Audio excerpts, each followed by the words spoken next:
Mėly žmonės, tokios dabar gražios dienos Lietuvoje. Saulė danguje ir saulė širdyse. Tos dienos prasidėjo galbūt, kai mes vykom į Taliną ir ties Lietuvos riba mus išlydėjo pasvaliečiai su daina, nors buvo ankstyvas rytas ir sutiko latviai iš savo žemės atėję pasveikinti mūsų. Ir jautėm, kad vykstam į svarbų pasitarimą, svarbę vienybės dieną. Ji įvyko Taline, jūs žinot, ką mes nutarėm ir šiandien, ir rytoj būti kartu.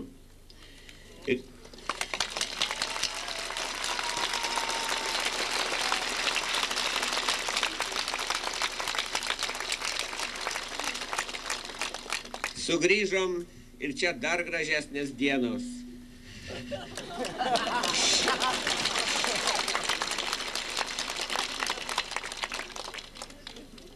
Nebesinori niekur važiuoti. Ne į vakarus, ne į rytus. Norisi būti čia, kartu su jumis dirbti mūsų bendrą darbą. Bet reikia dirbti ir kitur. Važiuosim į rytus, nors ir už dyką. Deputatai važiuoja už dyką, šiek tiek kitaip, negu važiavo mūsų tėvai ir broliai. Ir dainavo net, šiandien sunku įsivaizduoti, iš kur turėjo tiek dvasios jėgos. Dainavo ne tik graudžias dainas, dainavo ir kažkokią linksmą. Mes važiuojam už dyką, negirdėtas tai dalykas. Žinote, o juk ir Balys Sruoga Štuthofe, tose siaubuose, irgi gynėsi dvasios jėga, kuri leido juokauti.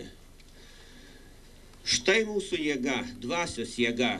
Neturime mes ginklų, bet turim tikėjimą, turim valią, turim įsitikinimą. Ir kai esam visi, tai mes nemaža tauta. Mūsų didelė jėga. Ir iš tiesų negirdėtas dalykas, kad važiuojame iš tuo pačiu metu ir kaip deputatai, ir kaip delegatai. Jūsų atstovai, jūsų pasiuntiniai ir žinom įpareigojimą, kurį mums sakė rinkėjai susitikimuose, kurį jaučiame iš jūsų akių, iš jūsų veidų, kurį girdime visur. Labai būtų gera ir smagu, taip kaip čia dainuose dainuota, ką tik ant žirgelių pasijodinėjant. Gal ir kaip tais senais kunigaikščio Algirdo laikais.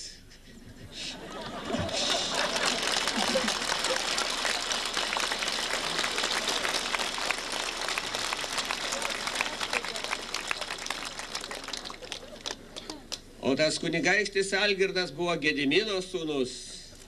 Gedimino, kuris čia Vilniuje valdė didelę valstybę ir save labai ramiai vadino lietuvių ir rusų karalium.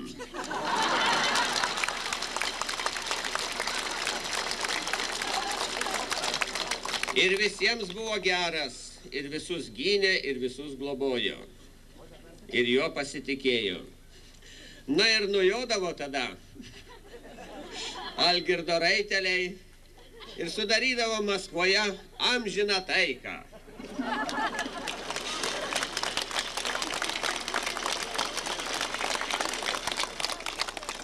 Ir dar pasivaišindavo Maskvos patriarcho išėjusio pasitikti raudonais margučiais. Nebus taip labai dabar linksma ir smagu iš vieno karto nujoti ir sugrįžti ir kad visa Lietuva dainuotų. Bet gal iš kelinto karto ir dainuos jau iš tikrųjų pilna krūtine. Turim tą darbą. Tas darbas jau pradėtas. pradėtas jisai čia Lietuvoje, priimant prieš porą dienų nepaprastai svarbius įstatymus. Kada šiandien galvojam, kas įvyko, gal dar net ir mes patys pilnai nesuprantame. Suprasime. Štai yra visokių įstatymų, kurie mus varžo, apriboja ir skriaudžia. Yra įsakų, pavojingų labai, ne tik mums, bet ir apskritai demokratijai, žmonių teisėms. Įsakų, kurių mūsų aukščiausioji taryba jau nusižengdama liepimui juos toj pat pas save patvirtinti netvirtino.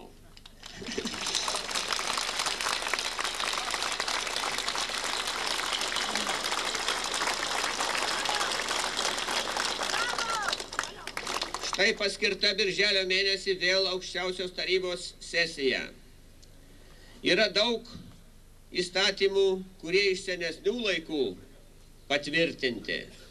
Bet jūs turbūt skaitėt Konstitucijos pataisą, kad mūsų aukščiausioji taryba gali panaikinti tuos patvirtinimus.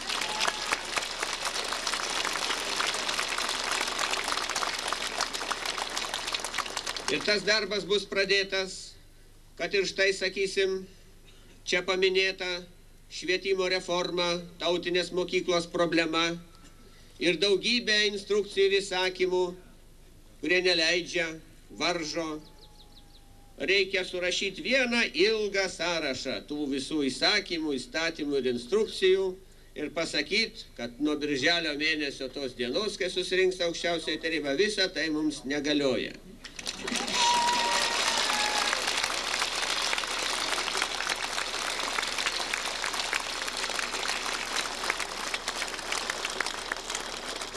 Ir paskelbti mūsų pačių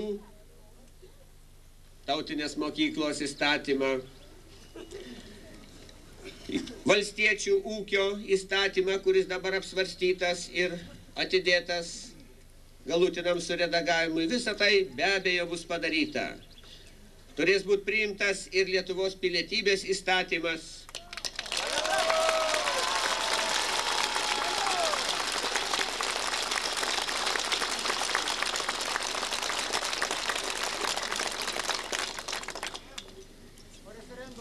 Įstatymas, kuris džiugins, manau, kiekvieną lietuvį ir nuramins kiekvieną jį įsiskaičiusi nelietuvį, kuris rimtai jį įsiskaitys. Tai labai reikalingas įstatymas.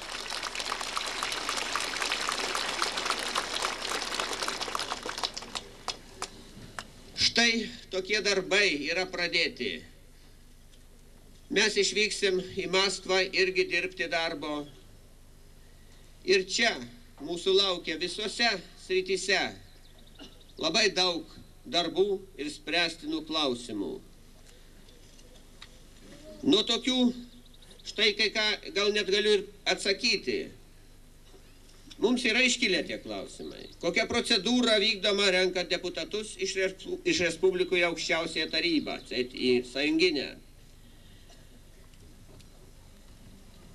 Čia toliau rašoma, pavyzdžiui, kad ir iš 42 Lietuvos deputatų, juk ten pažįstamas tik Algirdas Brazauskas. Turbūt taip, gerai, kad nors vienas pažįstamas. Bet iš tiesų keista situacija. Mes ten vykstam ir dar nežinia, kas turės mus išrinkti aukščiausiąją tarybą. Čia yra tas nedemokratinis rinkimų įstatymas, prieš kurį visa Lietuva protestavo. Dabar turėsime, nuvykę į Maskvą, dar kartą pakartoti jūsų visų protestą ir savo pasiūlymą pateikti, kad Lietuvos delegacija pati išsirenka savo atstovus į aukščiausiąją tarybą.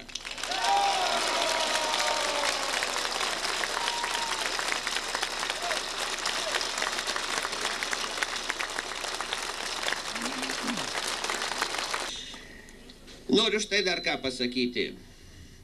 Mes dirbam darbą, kurio ir mokomės kartu. Jūs matėt visi, kaip Lietuvos aukščiausioji taryba mokėsi būti parlamentu. Ir mokysis to toliau. Turime geriau dirbti visur. Dar nesam užmiršę žemės darbų, nors varžė, trukdė, atgrasydavo žmonės. Turime grįžti prie pasitikėjimo, kad darbas yra visko pagrindas ir gerovės, ir dorovės. Vertinkime darbą labiau negu sukčiavimą. O tai jau pasidarė ne taip paprasta. Grįžkime prie mūsų senos, paprastos, valstietiškos doros, kuri labai aiškiai žinojo, kas yra sukčius, kas yra vagis, o kas yra žmogus. Birželio 3 dieną numatoma didelė Valančiaus blaivybės draugijos akcija. Ji sutampa su Sąjūdžio gimimo diena. Mes nutarėm nedaryti jokių savo jubiliejų. Bet tegu tos metinės įrodo, kad Sąjūdis buvo ne veltui ir kad jis yra ne veltui, kad Lietuva atgims ir doroviškai, ir gyvybiškai, ir džiaugsis gyvenimu. Ir tėvai norės turėti daug laimingų vaikų aplink save ir saugo savo sveikatą ir jų.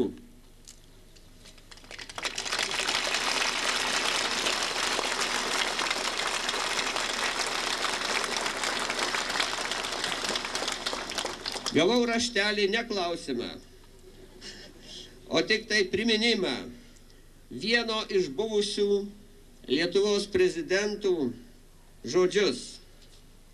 Verti prisiminti tie žodžiai. Nepriklausomais netapome, o tampame. Nes tik tada būsime visai nepriklausomi, kai visi suprasime savo pareigas, atliksime savo uždavinius ir patys būsime nepriklausomi savy. Lietuva nepražus, kada visas kraštas kelias iš apmirusių, kada jos nepriklausomybė kyla iš vidaus. Taigi turime apsispręsti ir iš vidaus, ir visais atžvilgiais. Čia buvo tarti žodžiai šio susirinkimo, šių palydų pradžioje, kad gerai turim žinoti ir žinosim, ką mums mylėti ir ko neapkęsti. Noriu pasiūlyti, kad mes kuo daugiau mylėtume ir kuo mažiau neapkęstume, nes buvo kaip tik skiepijama ne meilė, o neapykanta tiek dešimtmečių. O jeigu neapkęsime, tai pirmiausiai neapkęskime savo ydų ir blogio, kuris yra mumyse. Tik tada turėsim teisę smerkti ir ką nors kitą.